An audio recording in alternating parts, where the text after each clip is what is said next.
देखिए, युद्ध लगातार पिछले 18 दिन से चल रहा है। आज 19वां दिन है और इस ईरान और इजराइल युद्ध की जो एक देखा जाए, इसका जो इम्पैक्ट पड़ रहा है सबसे ज़्यादा हमारे देश पे पड़ रहा है और एमएसएमई इंडस्ट्रीज पे पड़ रहा है।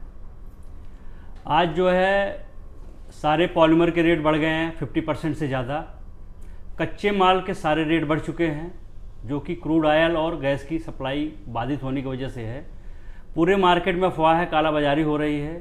आज एमएसएमई इंडस्ट्रीज जो कि पहले ही बहुत सारी चुनौतियों को झेल रही थी, चाहे कच्चे माल की कमी हो, पेमेंट की कमी दिक्कत हो, ट्रांसपोर्टेशन की दिक्कत हो, टेक्नोलॉजी की दिक्कत हो, ये दोहरी मार पड़ रही है। आज सारे रेट बढ़ चुके हैं। एडवांस पेमेंट पे, अग्रिम भुगतान पे भी रॉ मटेरियल मिल नहीं रहा है और आगे से जो हमारे कस्टमर हैं, जिनको मटेरियल सप्लाई करते हैं एमएसएमई इंडस्ट्रीज वाले, जो फीड करते हैं, वो कतई कीमतें बढ़ाने को तैयार नहीं हैं, जिस वजह से बहुत सारे आंशिक रूप से प्लांट बंद हो चुके हैं। आने वाले दिनों में बहुत सारे प्लांट बंद हो जाएंगे। गैस, एक पैकेजिंग इंडस्ट्री को ले लें या कैंटीन को ले लें, कैटरिंग इंडस्ट्री को ले, जो एलपीजी सिलेंडर कमर्शियल यूज करते हैं, जो पीएनजी पाइपलाइन नहीं लगाए हुए हैं, 3200 से 4000 रुपये में बड़ी मुश्किल से गैस सिलेंडर मिल रहे हैं। आप ये देखिए, जो 18 रुपये सिलेंडर सब 32 रुपये में लेगा और उधर जो है उसके रॉ मटेरियल का 40 से 50% रेट बढ़ गया है। क्या बचाएगा, क्या दिक्कत आ रही है, आप समझ सकते हैं बहुत अच्छी तरह से। एमएसएमई इंडस्ट्री जो सबसे ज़्यादा रोजगार देती है कृषि क्षेत्र के बाद, आपके देश की, प्रदेश की जीडीपी में, एक्सपोर्ट में सबसे ज़्यादा योगदान एमएसएमई इंडस्ट्रीज का है। अकेले उत्तर प्रदेश में 96 लाख से ज़्यादा एमएसएमई इकाइयाँ हैं, जो प्रत्यक्ष और परोक्ष रूप से 3 करोड़ से ज़्यादा लोगों को रोजगार दे रही हैं।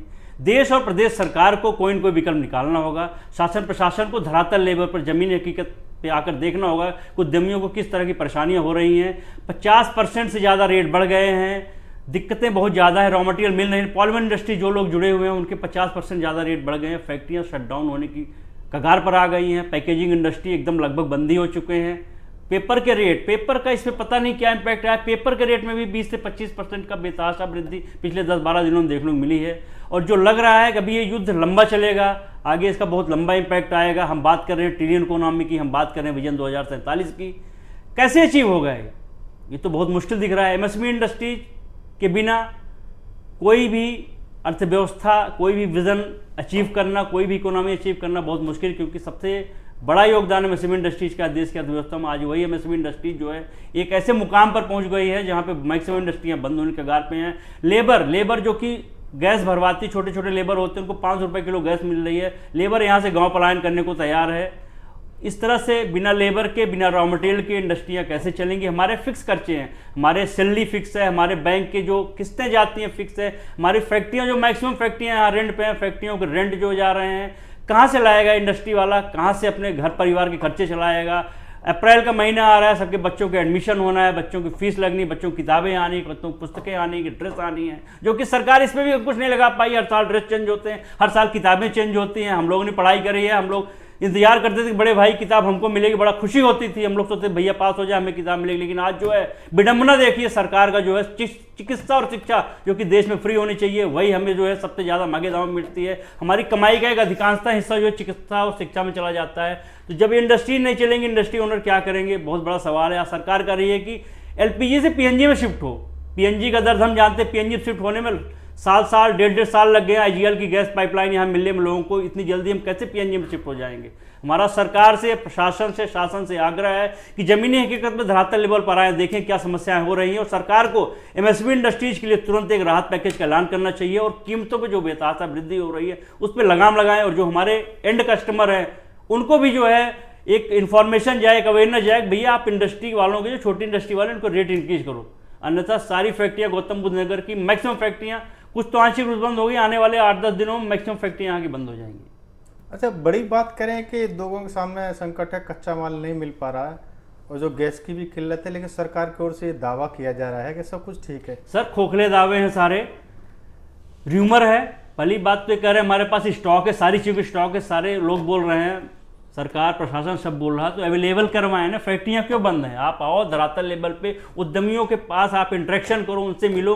अभी तक किसी ने जो है उद्यमियों की एक बैठक नहीं बुलाई कि भैया इस पर क्या किया जाए। शासन प्रशासन को उद्यमियों की एक बैठक, आपात बैठक बुलानी चाहिए। मंत्रालय में जैसे आपात बैठक कोई देश में समझ लो इमरजेंसी टाइप है, इंडस्ट्री के लिए इमरजेंसी है, इस समय इमरजेंसी लागू हो गई है, यहाँ पे जो है बुला के बैठक करनी चाहिए। और कैसे, किसकी क्या प्रायोरिटी है, भाई हम लोग क्या है, थोड़ा कम चला लेंगे प्लांट, 12 घंटे 8 घंटे चला, लेकिन एटलीस्ट प्लांट चलना चाहिए। जो हमारे खर्चे कैसे निकलेंगे, सारी हमारी जो लाइबिलिटीज़ हम कैसे वो करेंगे। ये 1 डेढ़ 2 महीने, जो मार्च का महीना क्लोजिंग का महीना है, फाइनेंशियल ईयर का एंड का महीना है, सबसे अहम होता है इंडस्ट्री के लिए, एक उद्यमी के लिए, एक व्यवसायी के लिए। यही महीना सबसे खराब जा रहा है। अगला महीने की कोई पता ही नहीं क्या जाएगा। ये 2 महीने अगर खराब चले गए तो अगले 2-3 साल तक देश की अर्थव्यवस्था पे, प्रदेश की अर्थव्यवस्था पर, उद्यमी की अर्थव्यवस्था पर बहुत बड़ा इम्पैक्ट डालेंगे। अच्छा, तमाम जो आपने चुनौतियां गिनाई हैं, जो मांग हैं, आप इंडियन बिजनेस एसोसिएशन के अध्यक्ष भी हैं और जो ये आपका जो संगठन है ये उद्यमियों का नेतृत्व भी करता है, तो आप सरकार और प्रशासन के सामने इन मांगों को किस तरह से पहुंचाना चाहते हैं? अभी हमने सबसे पहला, देखिए, जो संविधान का भी चौथा स्तंभ माना जाता है, मीडिया है। हमने मीडिया के थ्रू अपनी बातें रखी है।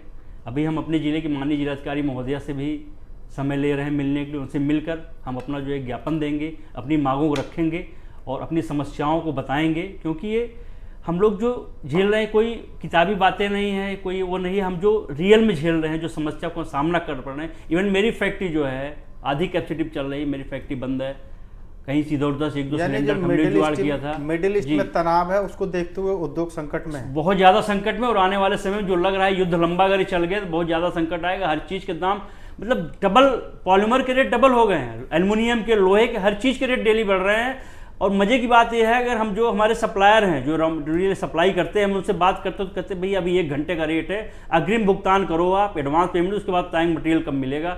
अब आप ही बताएं, आगे से हमारे रेट बढ़ नहीं रहे हैं, जो हमारी लागत कास्ट को 2.5 गुना माल बना के हम